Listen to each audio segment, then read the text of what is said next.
this emerging creative impulse to take any form, or take the form of a book, for example. I just began my role as a director of Alternatives in 2000, which is a not-for-profit organisation promoting spiritual authors, when I heard a voice in my mind saying, "Freeing the spirit." So I sat in meditation for some time with this phrase, and the idea of a book began to emerge. By a strange set of synchronicities, I signed a book contract with Random House after about 6 weeks. And in 2002, Freeing the Spirit was published.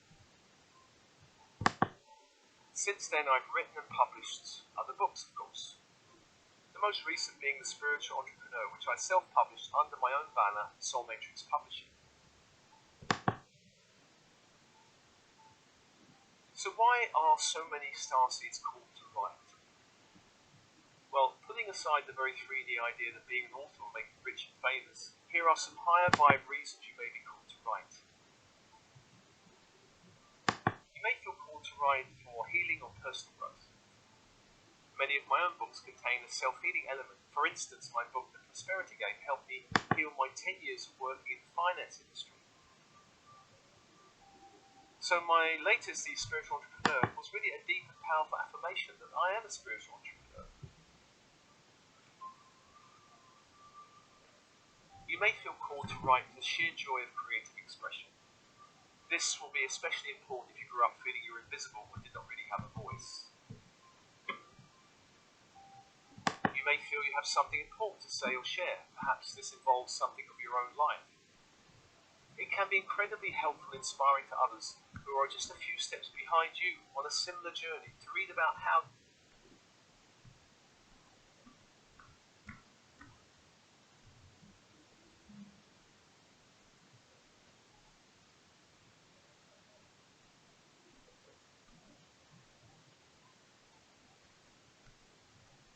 you may have navigated certain challenges or traumas to get on track in your life.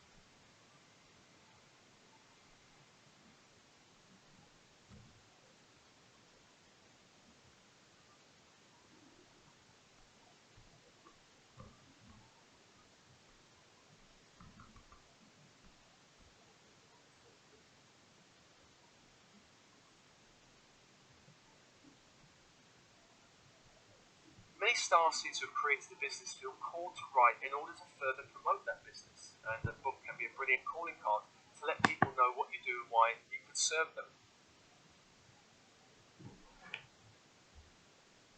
Finally, you may want to leave a legacy to your family.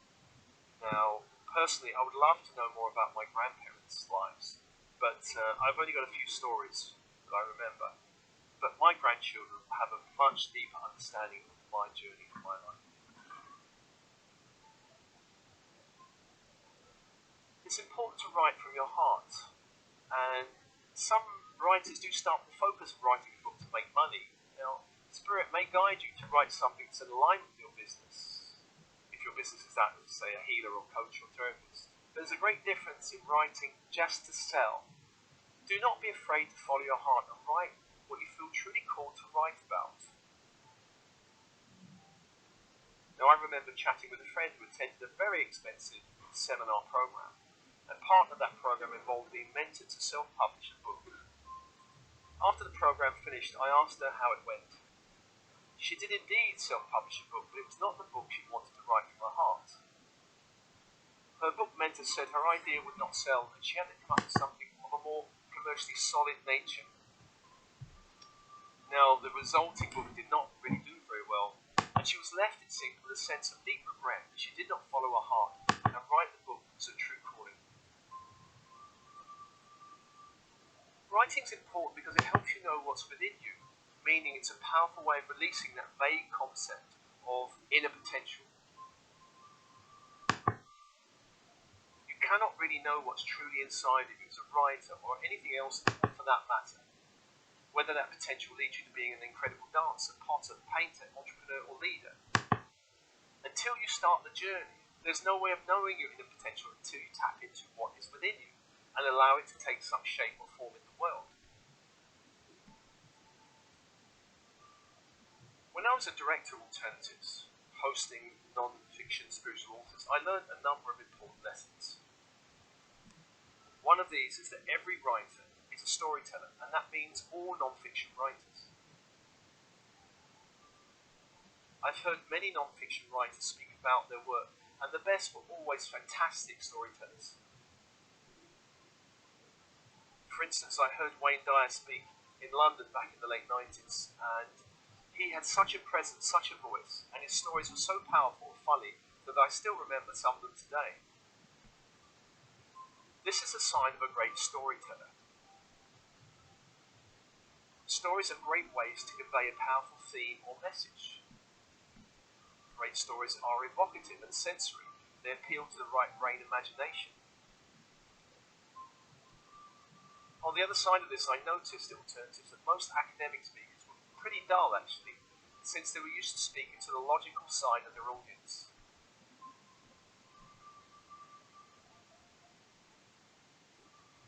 Writing is a way to discover your authentic self, meaning it helps you move beyond your conditioned self. It's a common pattern for starseeds, especially those born in dense 3D families, to lose their sense of self by trying to adjust themselves in some way to fit in. You are not here to write just anything. You are not here to write in a way that pleases any particular group of people. Your authentic self wants you to write something meaningful and important. It wants you to write something from your heart and soul. Your authentic self is not interested in you adjusting your writing to please or be accepted. When it comes to writing, it does not matter what your friends or peers think, what your family thinks, or even what your publisher thinks. What's important is the deep impulse from your true self, the authentic self. When you listen to this part of you and what it wants you to express in the world, then your work will be in alignment with your soul's highest calling. I say this because it took me a few years to really understand this one.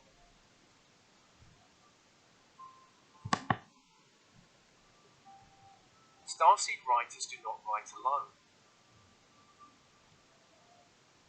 As already mentioned, starseed writers work in a divine collaboration with unseen forces, with unseen friends. And these unseen friends are primarily the higher self, guides, mentors on the inner planes, working with you on your writing project. This means that the process of writing can be greatly amplified by learning to open to channel your inner guidance, the impulses of your team spirit, the impulses of your soul. Your guides and angels are always wanting to connect with you so long as you're open, willing, and listening.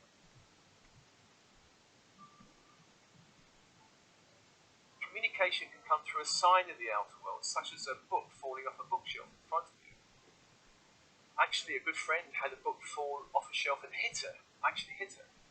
She bought the book and went to the USA to train with the author, and this set her on her own writing and healing journey. She has her own coaching business. Really inspired by that day, the book fell and hit her off the bookshelf.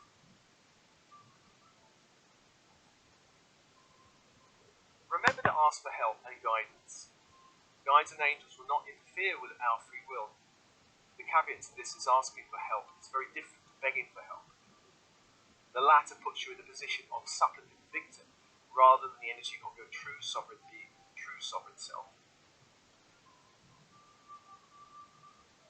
Ask that only beings of the highest truth and light be allowed to connect with you. Only beings who are aligned with your soul's destiny.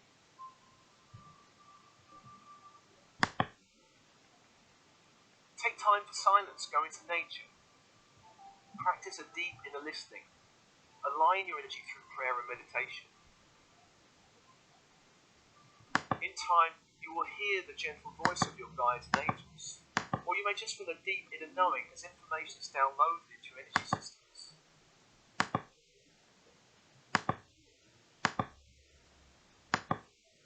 Release any judgments or assumptions about how your guides and angels want to communicate with you.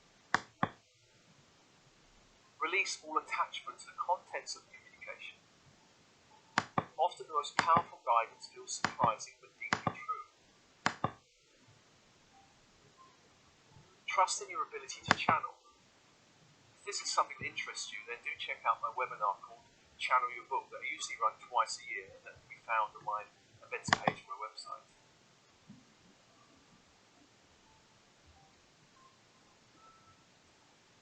Allow your writing to flow. You do not need to push the river. You do not need to push your inspiration or your writing. Your book already exists in some level of your consciousness. You are a channel, an instrument, and you are here to birth this book. Your job is to get out of the way of your own creative self-expression. Your job is to tune in. Your job is to see what wants to come through you into manifestation. Now, thinking or even dreaming about writing is fine, but just be aware that waiting to feel ready or confident or whatever enough means you will never start. This may sound obvious, but to become a writer, you have to write. By starting, you develop your ideas, your skills, your voice, and you discover what you truly have to say. The more you write, the better you will get at it. As you write, you'll find that the flow of inspiration increases and your mind begins to open to new insights and new horizons.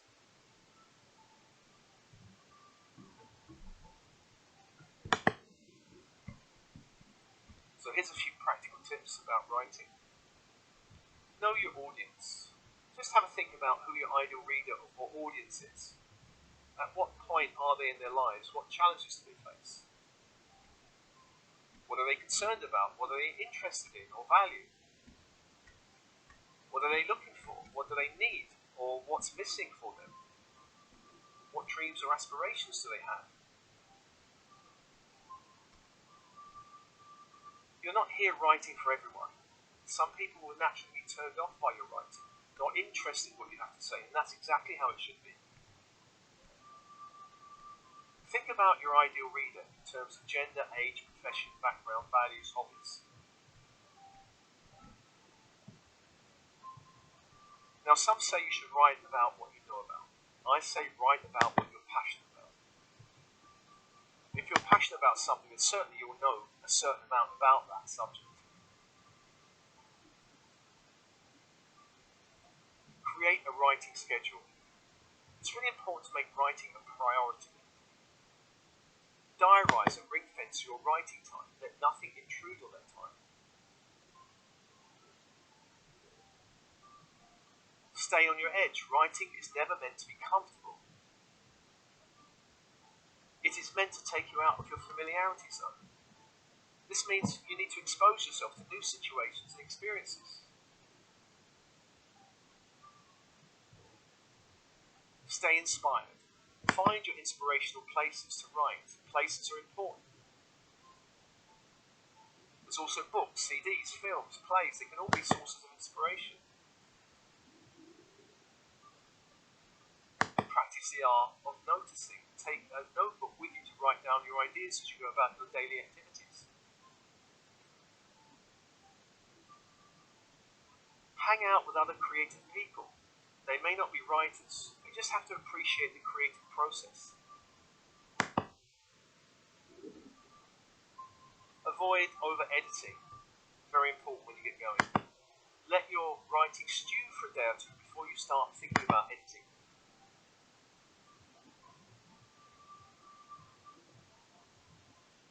Deadlines. Now, if you sign a book contract, then you've agreed a deadline to submit your writing. If you're self-publishing, then you're basically setting your own deadline and you can move it. A deadline can be motivating for some and feel a pressure to others. Make sure any deadline you agree to does not cause anxiety or burnout. That would mean the deadline's too tight or not really realistic. Make sure your writing routine fits in with any agreed deadline.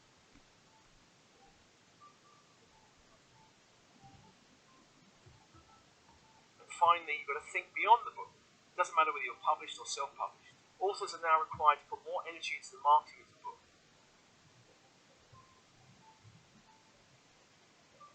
Think website, e-list, newsletter, blogs, podcasts, videos, social media.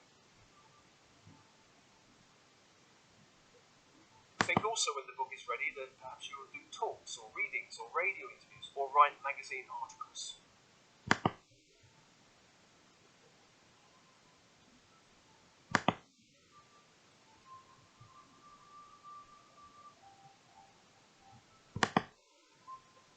I hope some of these thoughts and ideas are useful in supporting and inspiring your own writing process.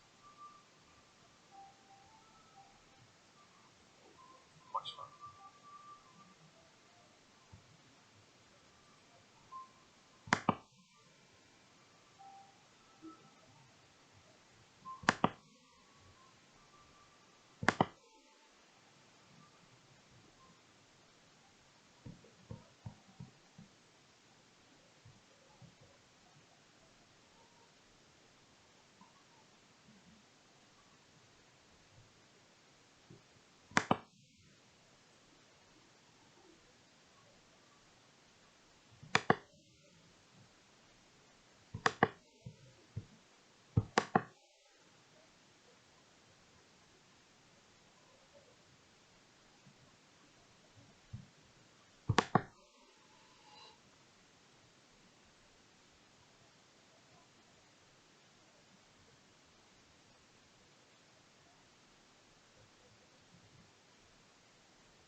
Namaste.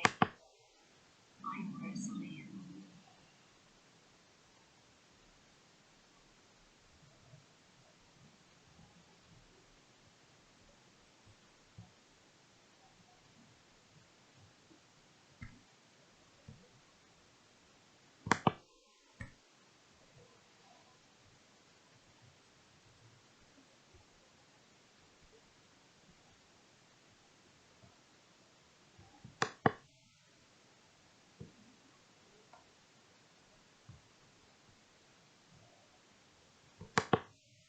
As students, we're constantly evaluating on the quality of our writing, on essays, homework, internship applications. It helps me proofread and increase clarity really quickly and easily. It also helps me make sure that every sentence is strong. I'm not worried about wordiness or poor sentence structure or a... And it's free. And then it just works. Instant. Everywhere you write. Email, Google Docs, Canvas, Blackboard. I use Grammarly every single day.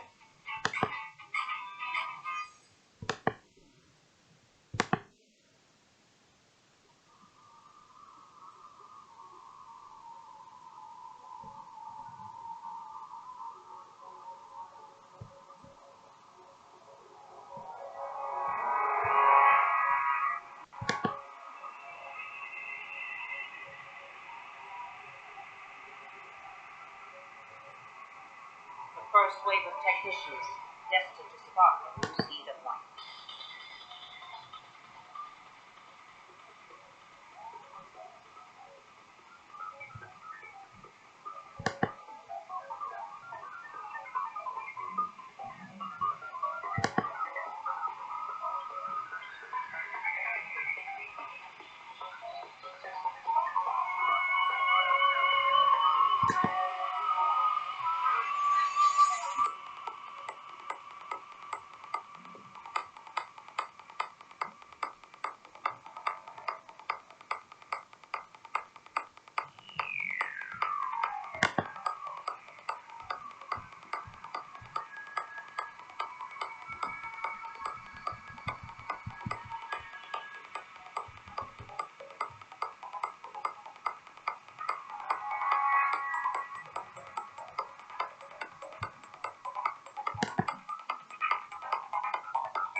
It's things related to higher quality consciousness. And what we try is to actually raise up the vibrations